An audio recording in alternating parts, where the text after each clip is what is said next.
Sakop sa ginibong drug bypass operation. Triple o 4 na doble ang bihikulo na gruso sa siyudad kang Naga. Mas complain ang police station kang Naga City Police Office. Newsbreak.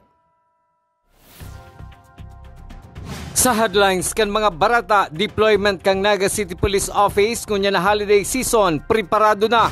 LGU Naga naghahanap lugar para sa monumento ni Gat Andres Bonifacio. KBP Camarines Sur may napili ng bagong chairman.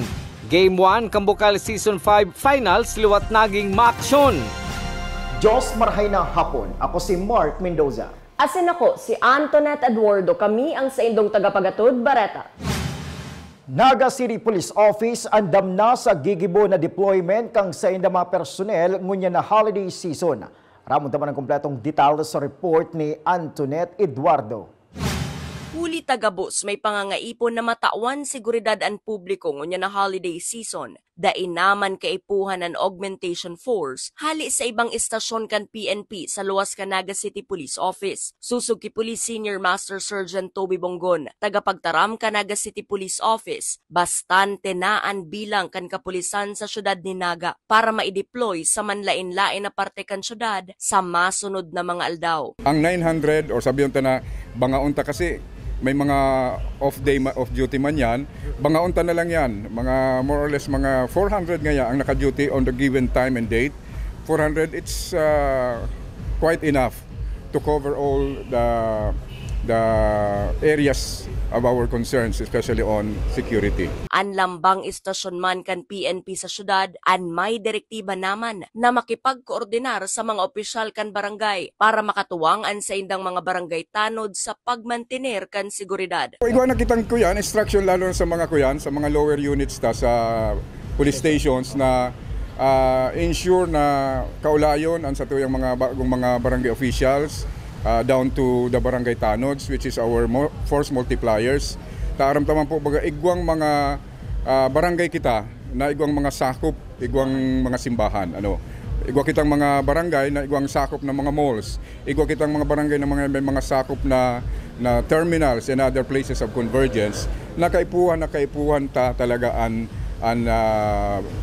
tabang ang assistance kaining mga force multipliers ta. Para sa One Media TV48 Naga, Antoinette Eduardo, Newsbreak.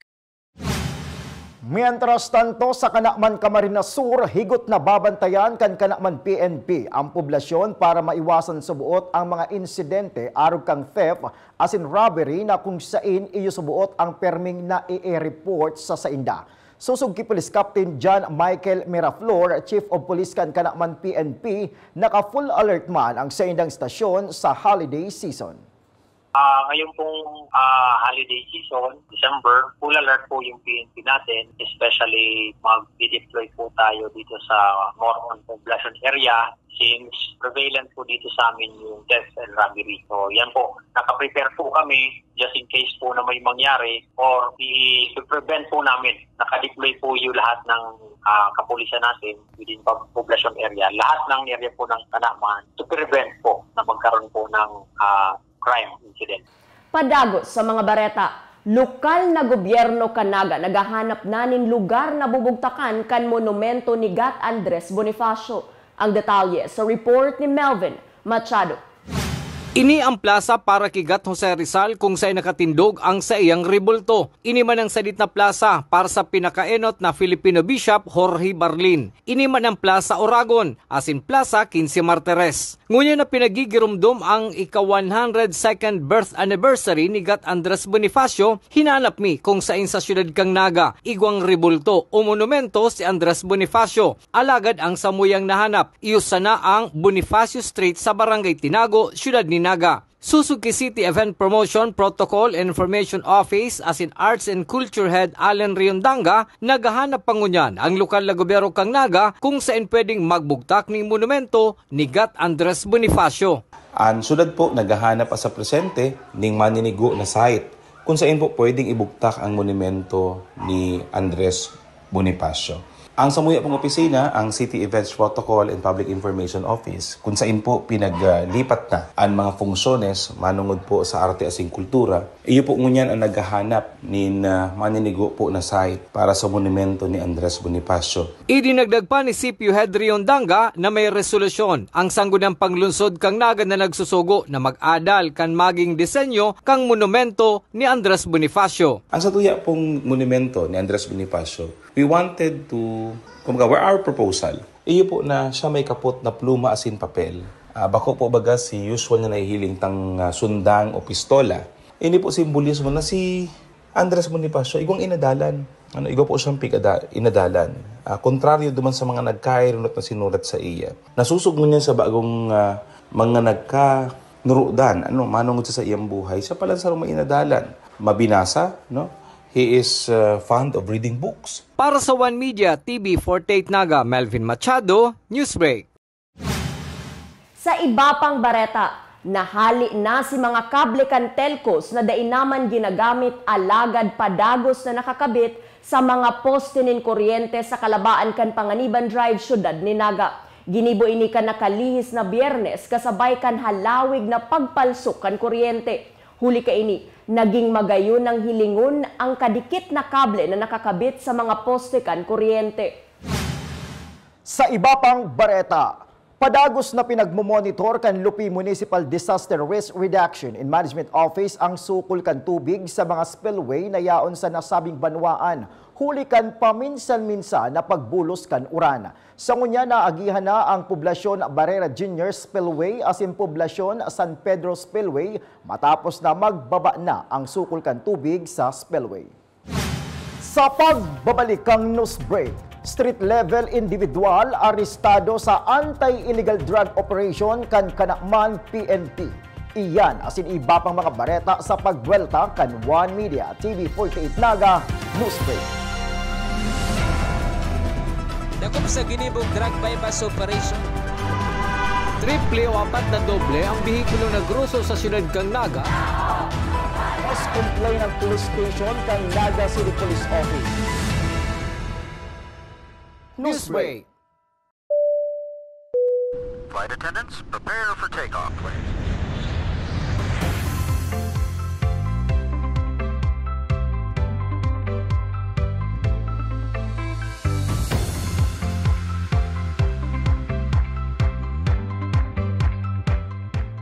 Slip life vest over your head. Take the tape around your waist.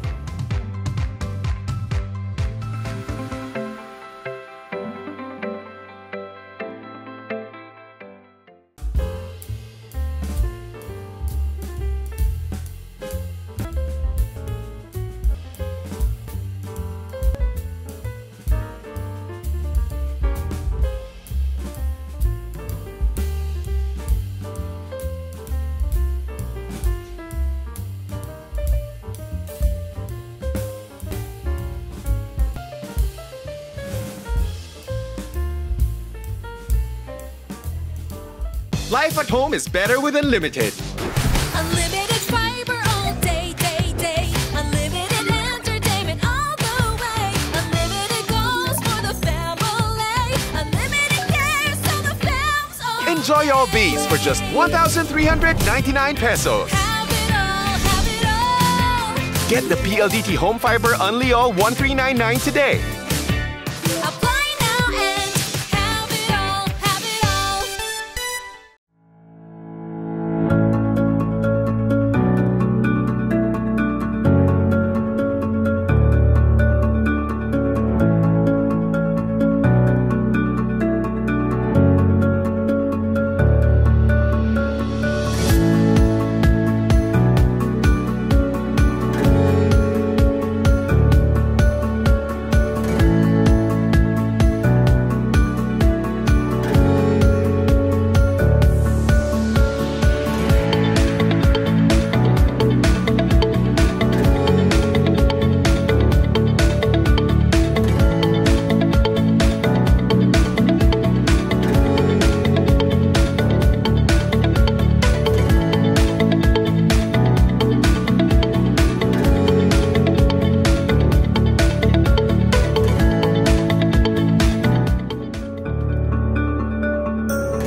sa ginibong drug bypass operation. Triple o 4 na doble ang bihikulo na gruso sa siyudad kang Naga. Mas complain ng police station kang Naga City Police Office. Newsbreak. Sa pagpapadagos kan mga bareta, may bagong opisyales na ang Naga City Children's Federation sa syudad ni Naga matapos ang ginibong eleksyon kanakalihis na Biyernes. Si Adrian Xavier Moral kan Barangay Bagong Bayan Sur ang nailihir na presidente kang Naga City Children's Federation na matukaw sa pwesto hasta sa taon 2025. Isinabay man ang eleksyon sa Children's Congress 2023 na pinagibo sa Santa Cruz Event Center. Iniparte pa kan 31st National Children's Month. Sa iba pang bareta, nagpasalamat si 97.5 OKFM Station Manager Ron Enon sa gabos ng station managers sa Camarines Sur matapos na siya ang mapili bilang bagong chairman kan kapisanan ng mga broadcaster sa Pilipinas, Camarines Sur Chapter. Sa maabot na petsa 18 kan masunod na bulan, gigibon ang oath-taking kasabay kan Christmas party. Digdiman subot gigibon ang open discussion kang nagkapirang issue asim plano kan KBP Camarines Sur Chapter. Thank you Pading Milvin sa GNN, sakod sa mga station managers na padagos pong nagsuporta sa organization kan KBP. Ngunyan pong 2024 hanggang 2025, ako pa napili na bagong presidente o KBP chairman. Kaya po nagpapasalamat kita sa gabos. As in, laumanindo na ang obligasyon kan sa KBP chairman sa tabang kan mga opisyales sakot kan mga station managers, mangyari po na maging maugmagabos ang nasa toyang organization. Ang schedule kang oath-taking kasabay na kang open discussion sa parte na padagos kan nagabos na mga taga-media sa Kamsor na pagkaroon po na December 18, pero ang venue Mayo pa kung saan sana sa lugar.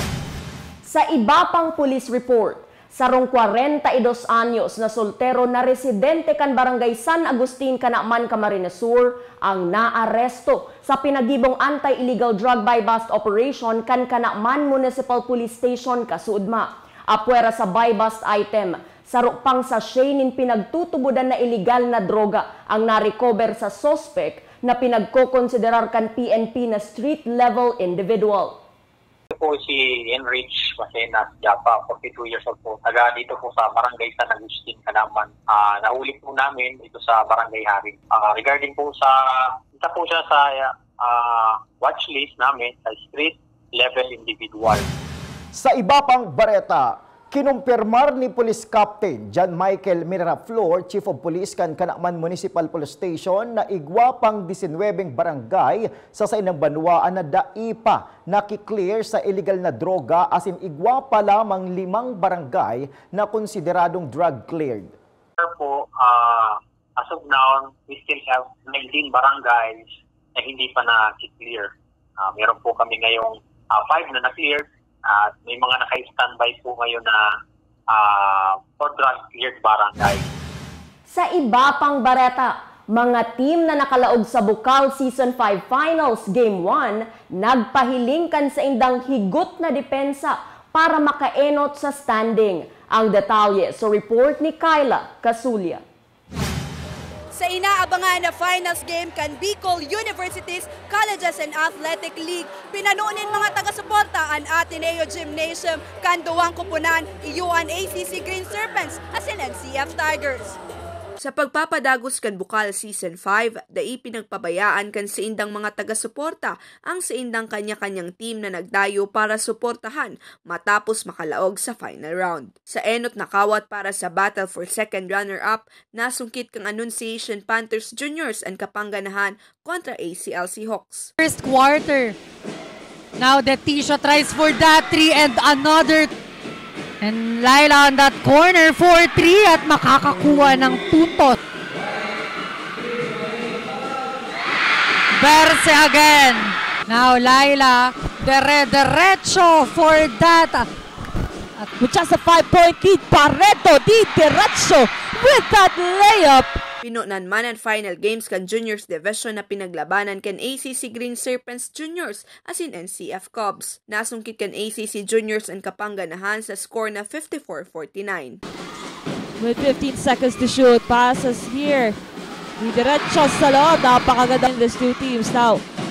Madrona of the ACC, papasok sa loob for a layup.